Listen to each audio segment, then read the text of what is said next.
So now, William, What's up? how does one get cryptocurrencies? I was gonna ask you the same question. Were you? Yeah. Damn, it's like we're reading each other's minds. Sentences? Yes, Sandwiches. Like frozen. like frozen. Like frozen sandwiches. That sounds nasty. It wouldn't be delicious. No. Would bread freeze? Bread does freeze. You've tested that out? Yeah, people put bread in freezers all the time. No? I've never done that. No? No. Not the point. So there's 2 ways, 3 ways, 4 ways. A few ways. There's a few ways. There's a few ways you can get. There's a few ways. There's a few ways you can get. I'd say there's primarily 3 ways. Yes. Way number 1. You buy it. Okay. No? Yeah, That would be way number 1. That is one way. You buy it. Where would you buy it, though? That's a good You would question. ask yourself. Where would you buy it? It depends what type of dork you are. It depends on what type. So, if you're really deep into crypto, you would never want to use a centralized exchange. Correct. Why would you never want to use a centralized exchange? Because they own it. Because they own it? Yeah. What do you mean? So, What is an exchange? let's go there. Exchange, a crypto exchange specifically. We're not going to diversify this conversation. Okay. I divert this conversation? I used a word that wasn't meant to be used. I Okay. did the thing I do. Okay, don't worry about it. Okay. I'm listening attentively. I'm Oh, excited. I see you're very attentively listening. You got me nervous. So an exchange is just a place where you are able to buy or sell either your crypto assets. A centralized exchange, we might want to pause this for a second. What were we talking about? Exchanges. Exchanges. And we're getting to centralized and, well, we didn't get to decent. We're talking about centralized exchanges. And we were saying how exchanges, a centralized exchange, they own, that company owns or holds your crypto assets. your crypto assets. And essentially all they're doing is giving you the ability to be able to buy them and sell them on their centralized platform. Yeah. They pretty much provide a marketplace for anyone who's looking to purchase or sell cryptocurrencies. Correct. Now, you bring up a different reason why I wouldn't want to be using exchanges, centralized exchanges, than what I was thinking. Yeah, you don't like KYCs. Yeah, that's what I don't like. You want non-custodial coins also. Yes. Which are both, I think, are very important. Both are valid. Yeah. The other thing is an exchange, as Alex just said, they have KYCs, which is their terms of all their policies and information that they need, that they're required by the law of any government that they are working in, right? Working within? With Yeah. either or, whatever. They're law-abiding Yeah. businesses that want to... So, for example, exchanges have to require your name, your date of birth, social, an abundance of information that most crypto enthusiasts, advocates, we're learning words, wouldn't, they're typically not comfortable giving up. Because Enthusiast works too. Enthusiasts work as well. Great. Thank you for the interruption for that. Sorry. Fucking add nothing to the conversation, Alex. Hey, Continuing. yeah. You lost my train of thought. I hate you with all my life, bro. Yeah, we don't like giving up information if we don't have to. Correct. At least I don't. He hates it. Yeah. I like my information, especially the fact that people are... It keeps you anonymous. Keeps me anonymous. I feel more safe in knowing that my information is private, secure. But then that's to William's point, where any coins that you have on an exchange, on a centralized exchange, those are being custodied by that entity, and therefore there's a lot of security that's being misplaced there. You're trusting them with your assets. You are trusting them with your assets, absolutely. Which I will give a caveat. The same way you trust, most people are trusting where they're banking with, where they're investing in, with those assets as well. Yeah. Because you're not the ones running them either. It's the same exact thing. It's the same fear. Now, the only difference is, since it's a much newer market, you have the that fear of it can go away much quicker. Well, yeah, the fact that it is a new market, there's a lot of volatility, and then there's also a lot of new things coming into play. Exactly. Actually, I want to address something. I learned yesterday that the Coinbase Pro subscription, I think it's $30 a month, comes with a insurance policy. That could make sense. That I think it's like a group insurance, whereas like people are pulling together for the $30 a month for the service of Coinbase Pro, which is like faster transaction fees, lower faster transactions, lower fees, and a few other things. Yeah, but one of the things is a insurance policy where they insure whatever assets you have up to a certain amount. Okay. Kind of like FDIC insurance. FDIC insurance insures money as well. But like William said, once you hand over money to someone for them to manage, you're trusting them that they're gonna be. Now you're gonna ask, why would you want to use such a service? Ease of use. Mm-hmm. For the most part, from what we've seen, a centralized platform is 10 times easier to use than a decentralized one. It's easier to use. It's more intuitive. It's intuitive, yeah. It's easier to access also. As well. Yeah, because you gotta like these companies are actively marketing, so you just find it's them. In your face. Yeah, it's in your face. You know exactly who they are, where to go, what you need. More so for decentralized exchanges, which are not custodial. They're self-custodial, where you take care of your own assets.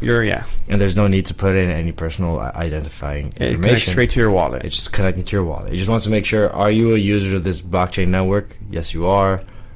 You're free to interact. Those are harder to find. Also, as the name says, it's not owned by one entity. It's owned by. It's ran with. It's ran by code. Yeah, by code. The blockchain. The blockchain. Yeah, because it wouldn't be ran on Bitcoin blockchain because Bitcoin is not a programmable blockchain. It would use a programmable blockchain. Yeah, so essentially Bitcoin is strictly for transaction history. Then there's other blockchains that came after Bitcoin, such as Ethereum, Solana, etc. Near. Yeah, I would say near Polygon. Yeah. That are programmable blockchains Cardano. Where you could write decentralized applications on that blockchain, which is where you'll find your decentralized exchanges. We talked about something. Other caveat: decentralized exchanges, for the most part, if you are transacting with them, you can't really use cash. True. You already have to have some sort of crypto or some way of getting crypto by exchanging your cash, by exchanging not your cash but your fiat first. However you choose to do that, that's up to you. So let's go into second way of getting crypto. Because if the first way is simply just buying or selling through a centralized exchange, correct, where you would exchange fiat currency for cryptocurrency, there's other ways to getting crypto. Yeah. Besides the decentralized exchanges, sending feet pick and getting paid in crypto. Boom, that's one way. That is one way. I wonder how lucrative that'd be. What do you mean? I think you'll make bank. You specifically will make some money. I've been told I got cute feet, actually.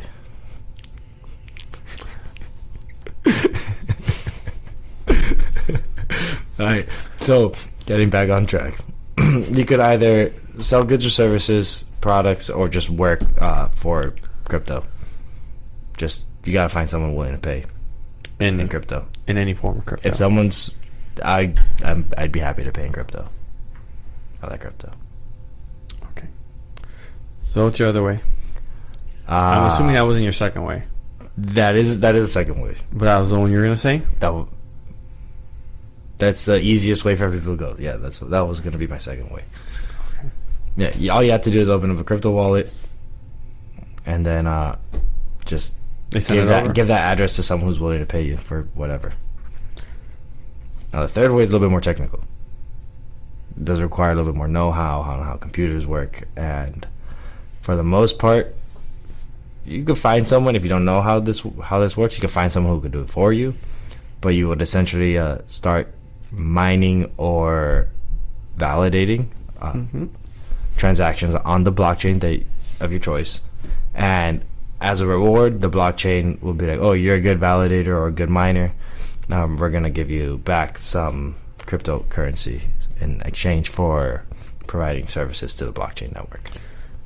Which, depending on what chain you use or what you're going to be doing, it will take a minute to gather any real substance to purchase. Mm-hmm. What do you mean? Like it'll take a while to get notice those rewards, depending on what you're doing. Yeah. Yeah, in terms of staking and things like that. So actually, I mentioned two terms that we haven't talked about yet on this episode: mining and staking. That's fine. There's an episode that talks about that recently, I think. He's like, I don't want to cover that one right now. Is there not? There is an episode where we talk about mining and staking. Recently, is there a video on this? Oh, probably not. Probably no video on I already said fuck. Yeah, well. Fuck. We're 35 minutes in. That's fine. So essentially mining, I mean, we gotta cover it, right? Huh? We gotta talk about it a little bit. Yeah, we gotta talk about mining. Fuck. He doesn't like talking about mining. I just feel like a broken record sometimes. Hey, that's okay. You gotta make sure. You gotta break records? You gotta break records. Okay. So mining is the form of minting, creating the next, well, in this situation, next Bitcoin that'd be coming out for what? You're looking at, you can make me nervous when you look at me like that. I'm sorry.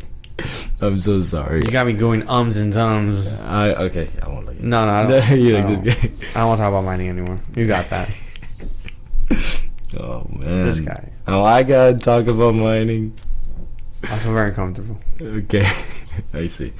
Okay, well, we talked about how cryptocurrencies are decentralized in nature, and the way that they manage that and the way that they make that work is to consensus mechanisms, is what we call them, which is how the network agrees on the transactions being done. The way those transactions are done are validated by either a proof of work mechanism or a proof of stake mechanism. At least those are the two more common consensus mechanisms. I feel like I said mechanisms a bunch already. Nonetheless, we move forward. Proof of work requires that validate the miners on the blockchain. A miner is someone who's pretty much consuming electricity, trying to guess a number that the blockchain is requiring. You gotta burn a certain amount of electricity to then be like, oh, you've earned the right to mint the next block and write the information of who's getting what transactions done. So earlier in the example when I said I am sending 1 Bitcoin to William, there's going to be a miner that's going to write that down and spread that across the network. That miner gets a reward. It's like, oh, you spread this, you've accurately said that Alex is sending William 1 Bitcoin. We're going to reward you as of right now 6.25 Bitcoin for doing that. It's not just because it's 1 Bitcoin, but there's a handful of Bitcoin being transacted per block. Proof of stake is a mechanism that doesn't work on you burning electricity. It's more so based off of like, oh, you have something to lose. So for this random example, I'm going to put up 5 Ethereums. Let's say 32. 32. Yeah. 32 Ethereum. The minimum. Yeah. You're going to put up 32 Ethereum to become a validator. Every block that goes on, I get a percent chance of being the one who mines that block based off of all the people who are validating and how much they have staked. But essentially, whenever it becomes my turn to validate the next block, if I do so incorrectly or with falsifications to it, the network will realize that, oh, these transactions cannot be done because these wallets don't have those funds, and therefore I would be penalized by, instead of being rewarded, I'd be cut. I'd get the block. The network will take away whatever I have staked. Yeah, they'll slash what your initial staking was. Mm-hmm. So if you had 32, now you have 26, for an example. Example. Or half, whatever. It depends on the blockchain on how they want to. On what, and if it's the first time, what offense, etc. That's completely up to the code at that point to determine. Yeah. And then the reward for validating a block on a proof of stake network is never as high as proof of work, as whatever you have staked. Oh, yeah. Oh, as whatever your minimum is or whatever you have staked. It's nowhere near, because of the fact that if it were to be higher than what you have staked, then I could stake 32 Ethereum, but I get 33. I get 33. That seems like a win-win. Yeah. That also creates a absurd amount of printing to a degree. Yeah, because it would just be like, anyone could validate. Anyone could validate, and then you just get paid out an absurd amount for validating. Yeah, so there is like some type of like game theory that gets into play, like mechanics of Yeah. cryptocurrency. So we covered what are cryptocurrencies, some crypto wallets, crypto exchanges, and Mining and staking. Which we will say those are not the only proof of the consensus mechanism. There's others of all sorts. So yeah, that's a whole nother thing. That is a whole nother thing. We talk about those. What? We talk about them? Have we talked about them in prior episodes? Yeah. Yeah? I think the last one we talked about was proof of space. Proof of space, yeah. Or Chia network. did we talk about Chia? It was Chia network on the environmental episode. Correct, though. Yeah. So we do talk about them in other episodes. There's many others consensus mechanisms out there that are in use. Yeah. They're all important for the functionality of blockchain technology, because if the consensus mechanism of a blockchain does not sound like it makes sense, like if there's no logic behind it, then there's no consensus. The consensus isn't gonna work. For the most part, people who make these blockchains are pretty smart. So for the